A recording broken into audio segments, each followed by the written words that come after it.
Hello everyone, welcome back. Thank you so much for joining me.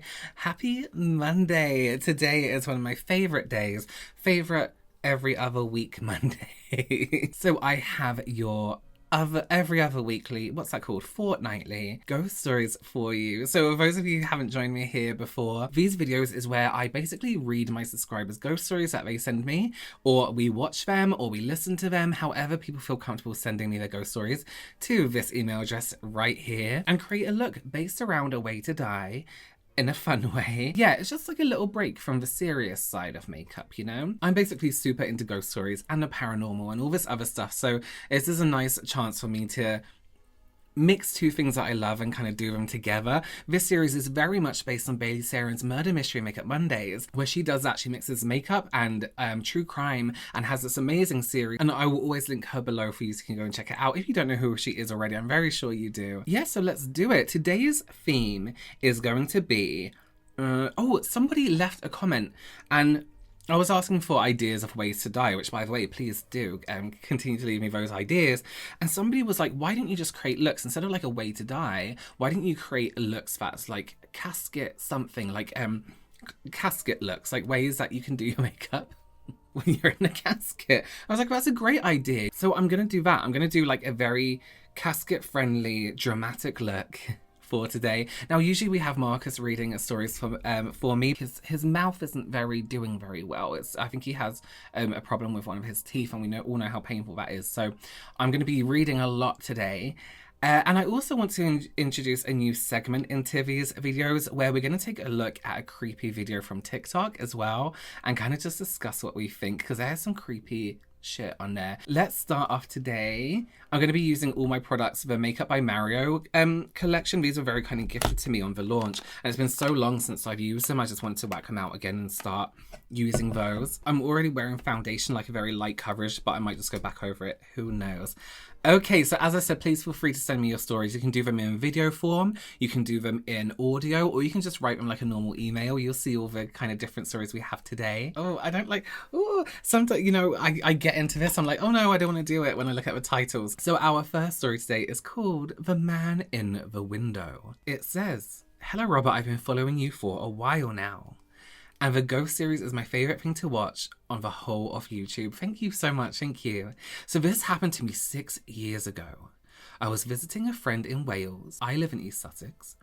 And we came across a woman, when out and about, that claimed to be a psychic. She just walked right up to myself and my friend and started telling me all this information about myself. Things even my friend didn't know. For example, that I had a miscarriage a few years prior, and things my granddad would call me when I was little. I was so shocked. I couldn't even move and just started crying. I was unprepared and it was emotional. Fast forward to a few weeks later when I was back home in East Sussex. I was watching TV late at night with all the curtains open. Oh, don't do that. And all of a sudden, this is my worst fear, I could see a man in the window of my back garden. I was slightly confused. So I walked up to the window to check. The man was wearing a hoodie type thing that covered a lot of his face.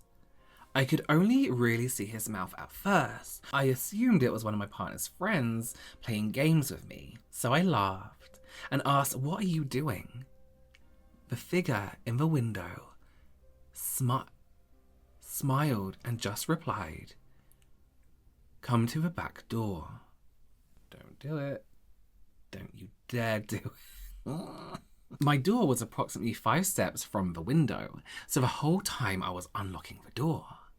I could still clearly see him. However, when I physically opened the door and looked outside, nobody was there. My garden was around 15 foot long, empty, no furniture, and flat, surrounded by 6 fences.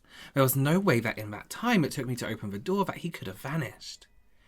I relocked the door, questioning my own sanity, only to look back to the window and there he was, laughing at me. I've never felt my heart drop to my stomach so fast. I fell up the stairs, rushing to hide in my bedroom, totally freaked out. I still refuse to have my curtains open at night, and if they are, I look to the floor while shutting them. You may be wondering why the Wales incident is related.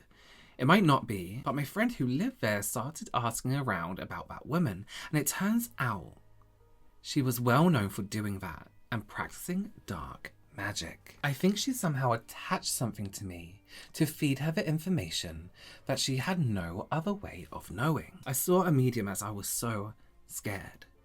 She did a cleanse on me, and to this day I've never seen it again. I hope you enjoyed my story. Have a lovely day and remember to draw the curtains. Listen, that is one of my biggest fears, is to see someone at the window. Even with like the curtains closed, sometimes I look out the window and there's someone behind that curtain. Someone is looking at me through the curtain. Even a gap, even a slight gap, I'm like, no. Imagine looking down and just seeing someone's face, like. But for him to be like, come to the back door and talking to you is so, trying to tease you. It's so nasty, and I hope you're okay. I hate that experience for you, but I love the story, so thank you so much. Next up, we have an audio story. This is called Drawing My Friends. Hi, Robert. I am from the Philippines, and I just want to say that I love your channel as well as your joint channel with your twin James. You guys are just so fun to watch. Anyway, this story is not really a ghost story, and this is actually not mine. This was my cousins and my nieces. So this happened years ago when my niece was just a toddler, about 3 to 5 years old. Anyway, one day my niece was drawing inside their living room when my cousin noticed that she was drawing these weird people like images. The drawings had pointy hats, shoes with curly and pointy toes.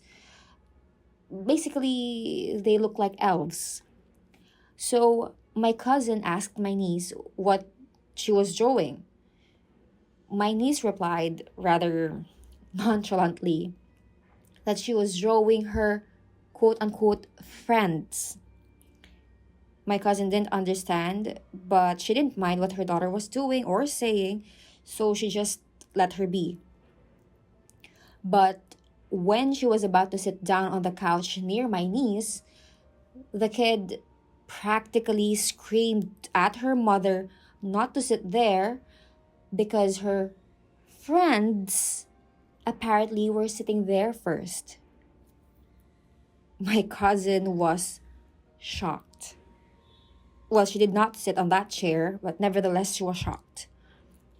What made this story a bit creepy is that their big backyard has many trees and plants and those kind of things. And it was said that elves, or what we call here in the Philippines, duende, live there. The story about the elves were not told to my niece, but I guess they paid her a visit. Right now, my niece is living in America. She's, I think, in her early 20s or late teens, and I doubt if she remembers that story. Anyway, I just want to share that here in the Philippines, we actually have more than just ghosts.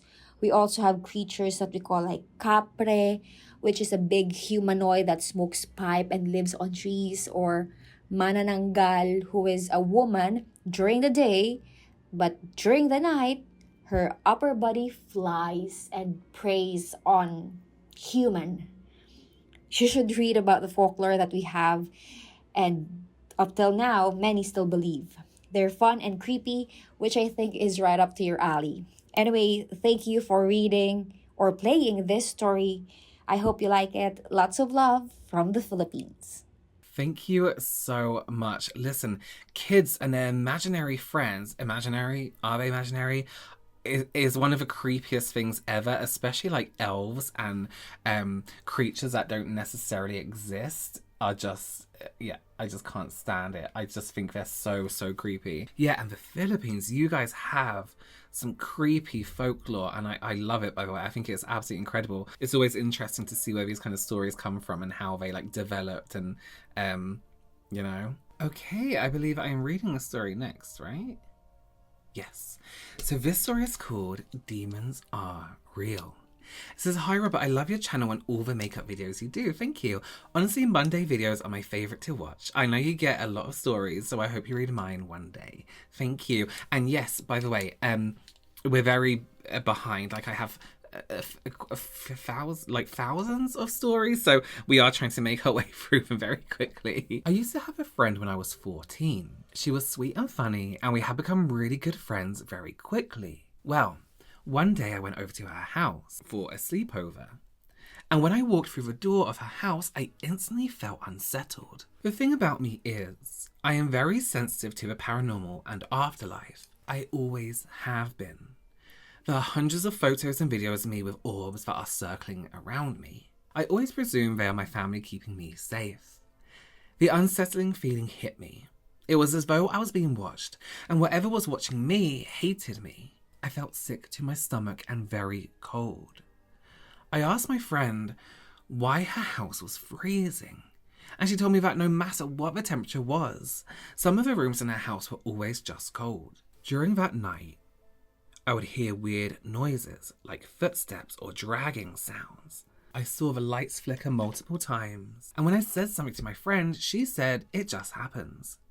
The house she lived in was very old, so I guess she assumed it was just electricals.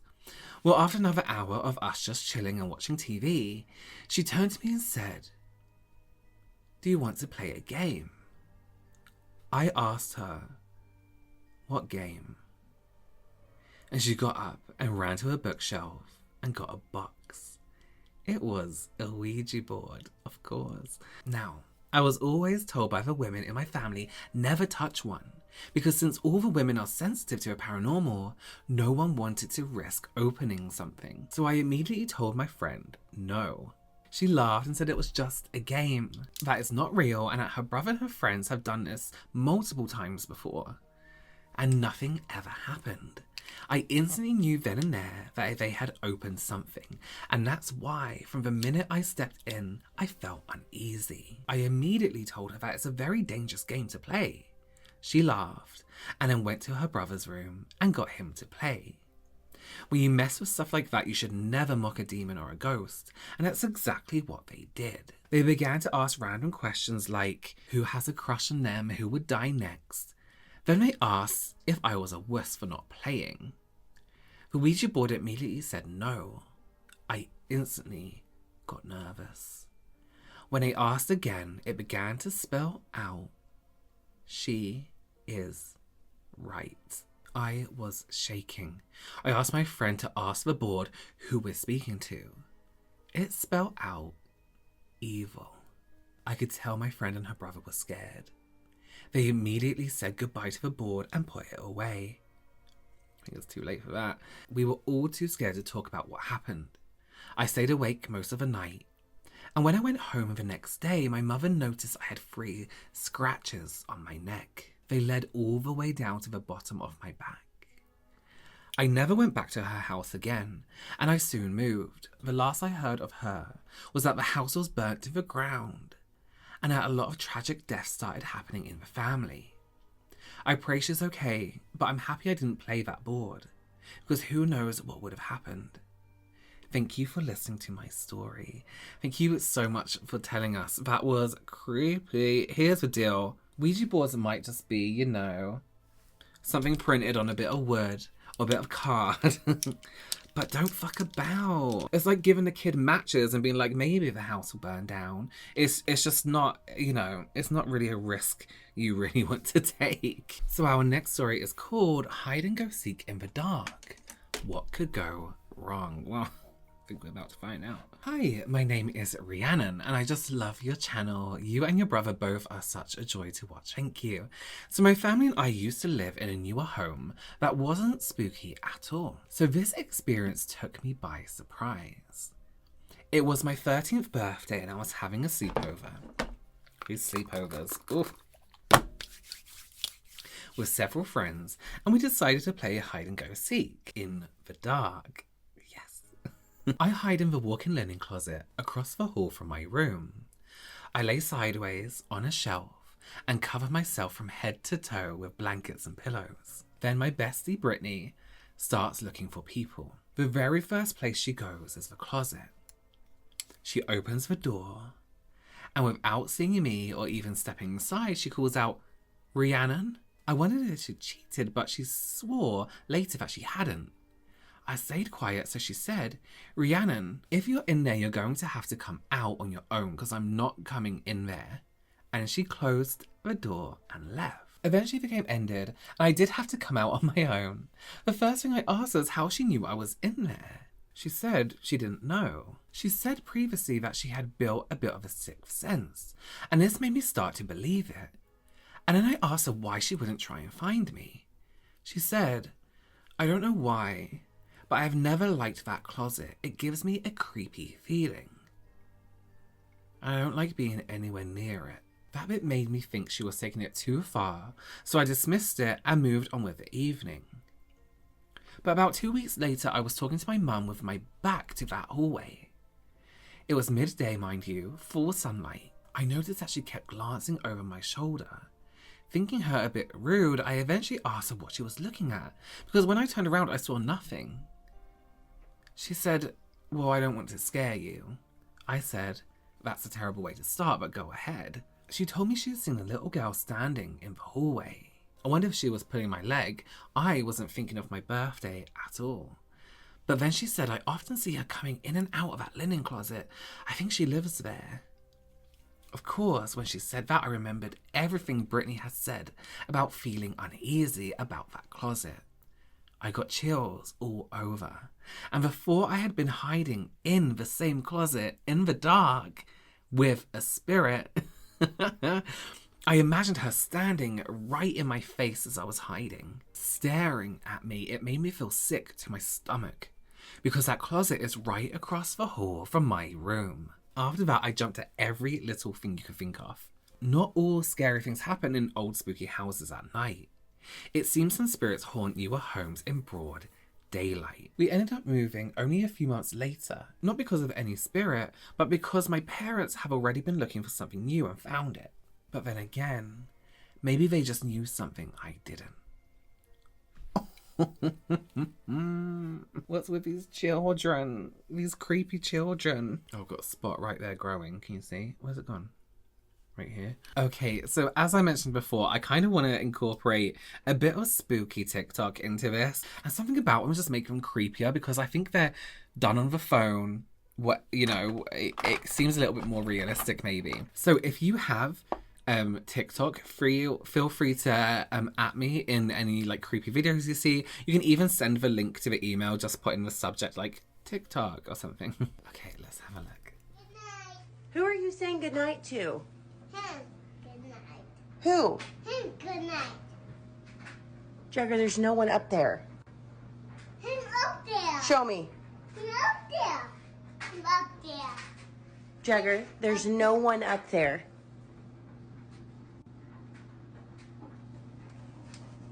He's been talking to that vent and then he was blowing it kisses. And I'm creeped out now. Like, seriously, I'm not joking. I'm so creeped out right now.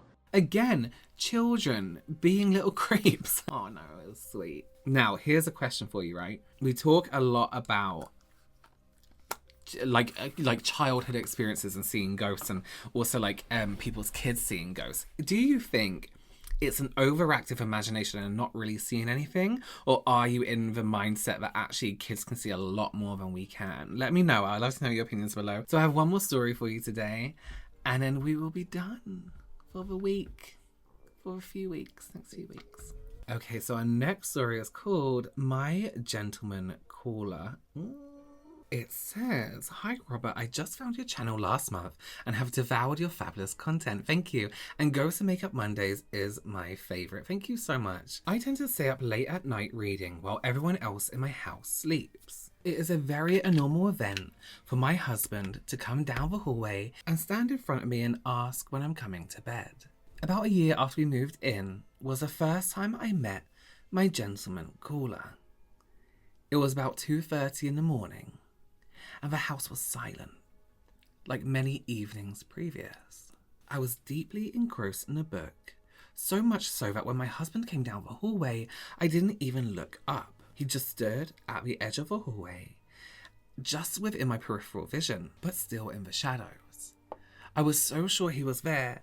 I said, just finishing this page and I'll be in, and did just that. It couldn't have been more than 3 minutes, and I went to our bed and my husband was snoring. I got a bit cranky and said, really, you come and get me and can't stay awake for 5 minutes? He looked at me and explained that he had not gotten up and come down the hallway. I was so sure he was trying to scare me, so I asked who the hell the 6-foot man was in the hallway. He was so alarmed that he jumped out of bed and went looking for what he thought was an intruder. The only other people in the house were our sleeping children. Since that night, I have seen my gentleman several more times, always around the same time of the early morning, and always in the hallway that connects our bedroom to the living room. I've even talked to him once or twice, but stopped doing that after I saw him and told him to go away. And the next night, while I was out, my daughter's bed was violently shaken. She was scared out of her mind. That same night, my husband had a terrible nightmare of a man standing over him in bed, breathing heavily and in a very threatening way, and it really scared him. Now, when I see him, I just look away, but he still shows up, and we've been there 15 years now. That's a long time to be haunting people and annoying people and pissing people off. So this is it. This is a look you can consider when your time comes. Well, thank you so much for joining me this week. Thank you so much for your stories, for your audio stories, for your emails. I greatly appreciate it. Keep them coming. Send them here. Send them right here. Weird stories. It doesn't have to be ghosts. It can be anything weird, creepy, a little bit strange. You know, we've had funny ones where it seemed like a ghost, but it wasn't. So until next time, thanks again, and I will see you very, very soon. Bye.